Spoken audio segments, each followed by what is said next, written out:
Hej Jesper. Ja, min aflevering den 3.1.2014. Helt kort om filmen, så havde den premieredato den 11. oktober 2006, første gang i Spanien. Den er instrueret og skrevet af Guillermo del Toro, og udgivet af filmselskabet Esperanto Films. Helt kort for at resumere handlingen, så er Pan's Labyrinth en film, som sammenblander vision fra virkelighed og fantasi. Vi var den spanske åbning i 1944, og Ophelia, som den her pige hedder, hun flytter med sin højgravide mor til et område i det nordlige Spanien, for at bo sammen med hendes nye stedfar, Vidal, som også hedder Vidal. Vidal han er tilfældigvis også kaptajn, den spanske hær. Så ja. Grunden til, at de vælger at flytte til det nordlige Spanien, er fordi, at moren hun er super højgravid og skal føde Vidals kommende søn. Ophelia er en pige, som finder stor interesse i alt overnaturligt og knytter hurtigt venskab med en gammel favn.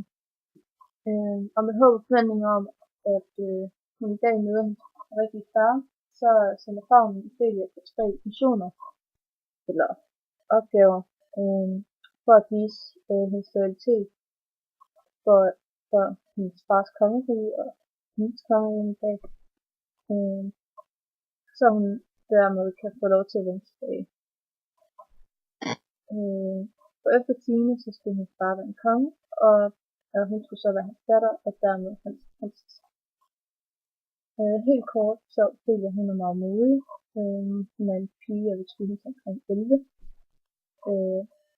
Hun har mørkt kort hår, og så ser hun meget uskyldig ud. Det vil sige, at hun er en spændt pige. Men i og med, at hun ser uskyldig ud, så det er ikke fordi hun er uskyldig. Hun er en modig pige, meget nysgerrig pige, og så er hun utrolig situationspræget. Det vil sige, at hun er en pige, som lægger mærke til små detaljer. Det vil også føre til, at hun er meget mistænksom, men dermed ikke dum. Hun er meget klog. Hun er meget omsorgsfuld også, og især kærlig over for hendes mor. Til sidst, så er det selvfølgelig ikke en hemmelighed, at hun er meget eventyrlyst. Temaen for filmen, eller de overordnede temaer, der er mange ting. Det er helt klart krig, det overnaturlige venskab, kærlighed og mod. Ja. Helt kort om fantasy, så er det en fiktionsgenre. Det vil sige, at den beskæftiger sig med at skabe en alternativ verden, hvor der oftest er en tilstedeværelse af magi, fabelvæsener og andre overnaturlige elementer. Det vil også sige, at det er en genre, hvor at personerne agerer i et tidsløst eventyrligt univers. Det vil sige, at der ingen tid er, og det hele er meget eventyrligt i eventyr. Sådan set en vildhed. Lidt videre, så har jeg valgt, eller min selvvalgte scene, den er fra 9.48, eller i tiden 9.48 til 14.43. Ja. I forhold til handlingen, så er Ophelia og hendes mor, de ankommer i løbet af eftermiddagen, og hen imod aften, så får Ophelia, altså så får hendes højgravide mor lægebesøg, for det har været en lang rejse, og det er ikke særlig sundt for højgravide at gå ud på sådan en lang rejse. Ophelia og hendes mor er så klar til seng, og de lukker og slukker lyset. Men inden helt det, så er der også en kontakt, eller lige efter lægen har været inde i Ophelias mor, så møder lægen Jane, som hedder Tid, og de får så, eller de diskuterer noget, som Ophelia så opdager i og med, at hun skal lægge døren samtidig. Det er soveværelsen. Da Ophelia så kommer ind i soveværelset og lægger sig op og putter sig ind på sin mor, så får Ophelia lov til at fortælle en historie fra hans lillebror, for at berolige ham. En historie om, hvordan en blomst,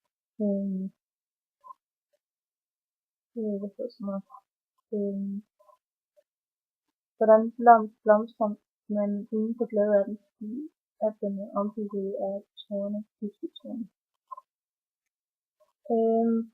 Ja, det var lidt om handlingen. I forhold til klippeteknikken, så helt i starten, så mens lægen stadigvæk er friseret i morgen, så er det helt almindelige kontinuitetsklipninger. De er rolige og langtrækkende. Det vil sige, at der er meget brug af kolorering og tilbygning med, at de giver point of view, følger ligesom deres samtaler, og det foregår altså i et halvtotalt billede.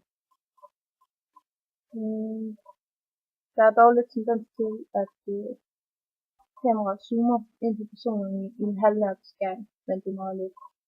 En halvnær beskæring, det er for at ramme følelserne, vi siger.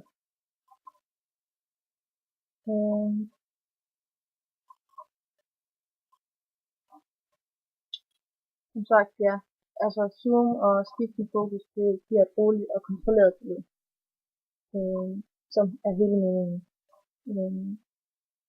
Der så parallelklipper vi i gangen, hvor at doktoren og Mercedes står og snakker. Det er stadig halvnære beskæringer, og dertil kommer også nogle lærer. Beskæringer. Så har vi en montageklipning på doktoren på pakken, og på pakken så zoomer vi ud til Mercedes. Det er en synlig klipning, som får os til at danne billeder, så vi kan hjælpe med at forstå handlingen. Efter deres samtale slutter går doktoren så, og her får vi en panorering fra point of view fra tjenestepigen side, og så til doktoren nedlagt til trappen. Her skifter vi så fokus, og vi får et klip, bare det med en kontinuitetsklipning, eller et kontinuitetsklip til doktoren, og så igen et kontinuitetsklip tilbage til Mercedes, som via en panorering går over en point of view, og så igen og rammer Ophelia stående og ved at lukke døren.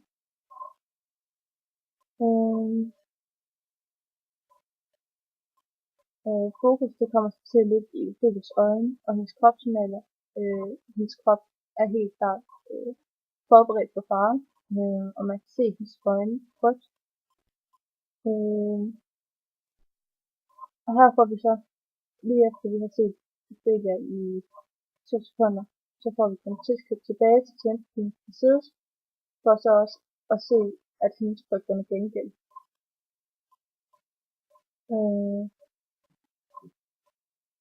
Ja, og det er så her, at vi knytter et bånd. Ja.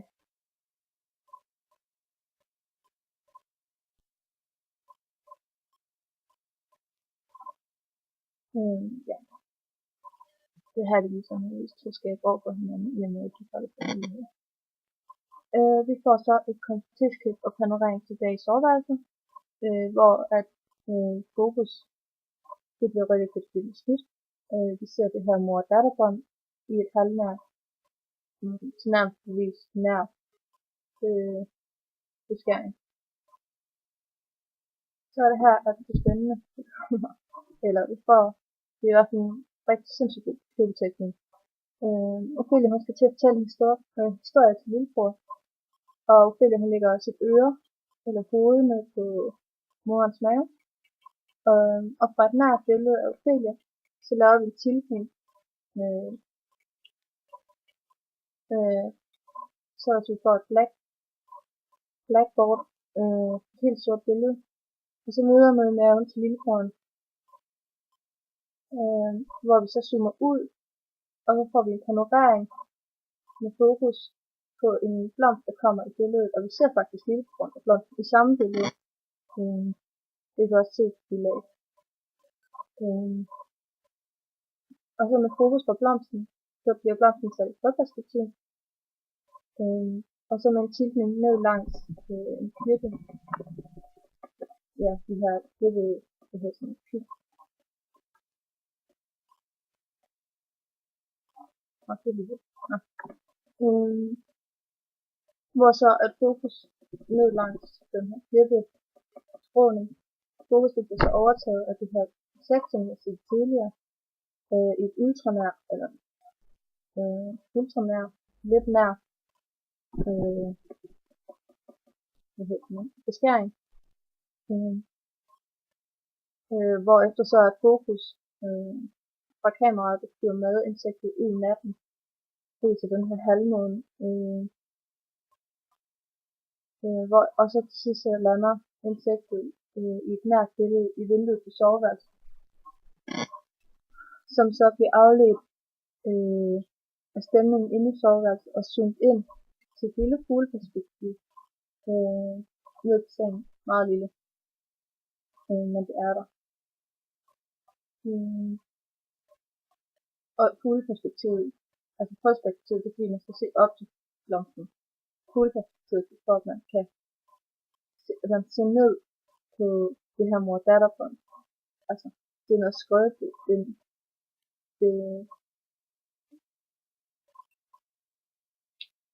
Det er skrøbeligt. Det er mange af de ord.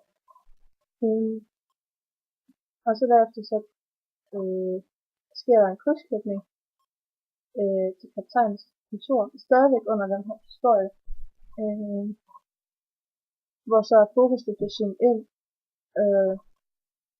med hjælp af et klip til et ultranær af det her andengangspresenterede lommeur, altså vi har set lommeuret før, hvor det så bliver zoomet og så klippet, og så sat helt ind til et ultranær billede af lommeuret, som han er i gang med at rense. Ja. Og så slutter historien, og så slutter mit klip. I forhold til lyd og lys, altså lyden, der bliver brugt meget baggrundsmusik, eller man kan også kalde det underlægningsmusik, det kommer lidt an på stemningen. Det vil sige, at den ikke bliver giftig lyd. Udover at det baggrundsmusikken og underlægningsmusikken, så har vi også en enkelt tale, kigger, en diagistisk lyd, som også følger klipningen. Vi har baggrundsstøj og en del effekter, blandt andet så er der skruet op på effekterne for f.eks. fodtrin og lægeudstyr, som han rasler med, dør der bliver lukket i, ur der tikker, hjertebanken fra lillebroren, alle sådan nogle små effekter, som gør, at vi bliver mere interesseret, og vi får en større indlevelse i filmen. Og ja, til slut, så er der selvfølgelig også voice over, i og med, at at Ophelia, hun fortæller en historie, samtidig med, at der kører en række billeder. Så det vil sige, at lyd og billede ikke kommer sammen, men det er en voice over. Der er ikke så meget at sige om lyset, andet at der bliver gjort brug af high-key og low-key belysninger, men effekterne er meget nedtonet, og vi ser dem kun ganske kort, og ellers så ser vi den lange træk. Ja.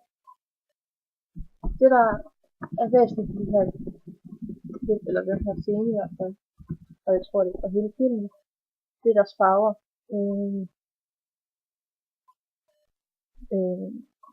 Der er to forskellige slags skær.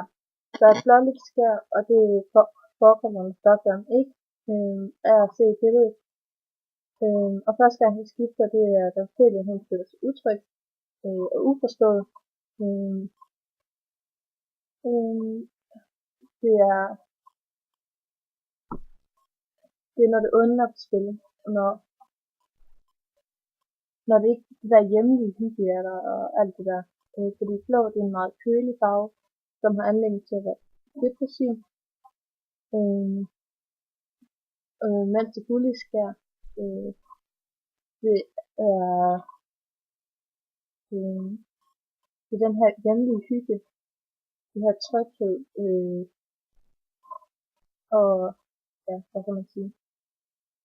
Det er det modsatte af det blålige skær, til den skal orange. Det gullige skær forekommer, når folk er i billedet at se, og alt er roligt nedtonet. Altså når man mener rolig og nedtonet, så vil jeg sige, at der ikke er fare på færd. Dog så kan det også diskuteres, at gul det har en tendens til at tyde falsk, eller være falskningsfarve og tyde svindel. Så i og med at det også kan være det rolige og det hyggelige, så kan det også godt give os et præg om, at der er fare på færd alligevel. Men det er noget, som Ophelia ikke lægger mærke til nu i hvert fald. Ja. I klippene og i filmen generelt, så er der realisme, barn voksen, fantasiverden og menneskeverden. High fantasy, fra den virkelige verden til verden alt muligt. Det er det samme som realisme til psykologisk portræt. Ja. Hvis man skal reflektere lidt over popularitet, så jeg mener, at fantasy det er især populært, fordi der er mulighed for at søge væk fra det realistiske til en verden med mere magi og drømme, og hvor drømme kan gå i opfyldelse. Drømme kan blive til virkelighed, som prinsen kan vide i eventyr. Det er en populær genre, fordi man kan søge væk fra økonomi, sociale problemer. Man kan få lov at være sig selv, og man kan få lov at tro på det, man har lyst til. Og grunden til at folk med fantasy så er interessant, det er fordi, at det er noget, folk savner til hverdag. Det der med, at de har lader sin sjæl og sind bevæge sig ned i en genre som fantasy. Ja.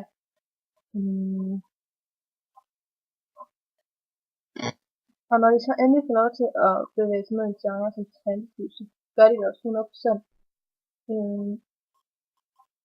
Man gør det ikke halvt. Og det giver også en effekt af, at man udlever drømme og bevæger sig væk fra virkelighedsproblemer nogle gange. Man kan få lov til at bevæge sig tilbage til barndommen, hvor alt, altså efter sigende, så skulle alt være godt i barndommen. Alt er positivt i barndommen. Ingen problemer. Ingen ansvar. Og der er ikke noget, som er ondt. Og det er egentlig det, som alle sammen dybest set drømmer om. En verden med fyldt med kærlighed og venskaber. Og det er jo også det, Ophelia hun gør. Hun søger væk fra det onde, fra en verden, som ikke falder i hendes smag. Og søger derfor det bedre. Altså eventyr og kongeriget. Og ikke mindst så søger hun sin far.